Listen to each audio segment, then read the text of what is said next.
Welcome to world TV. ఏపీలో ప్రవేశపెట్టినటువంటి మహిళలకు ఉచిత బస్సు ప్రయాణం ఇప్పుడు సరదాగా కూడా వినియోగించుకుంటున్నారు. ఓ మహిళ తాజాగా అనంతపురం జిల్లాలో ఓ మహిళ ఫన్ కోసం ఒక బస్సు ప్రయాణం చేసి రీల్ కూడా పెట్టింది. వాళ్ళ అమ్మకి ఇష్టమైన కట్ల పొడి ఆకులు తీసుకొచ్చేందుకు బస్సు ఫ్రీగా వస్తుంది కదా, ఛార్జెస్ లేవని చెప్పేసి తాడిపత్రి నుంచి అనంతపురానికి బస్సులో ఫ్రీగా వెళ్ళి ఆ కట్ల పొడి దానికోసం అంత దూరం ప్రయాణం చేసింది.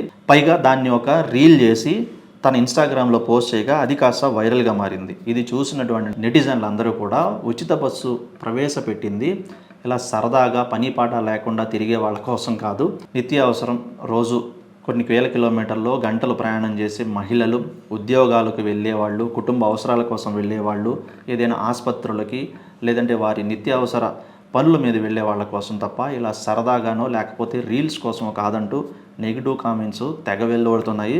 మొత్తానికి ఈ మహిళ చేసినటువంటి పని మీద అందరూ కూడా సరదా కోసం కాదు, కొంచెం ఆలోచించి పథకాలను వినియోగించుకోండి అంటూ కూడా కోకొల్లలుగా నెగిటివ్ కామెంట్స్ చేశారు.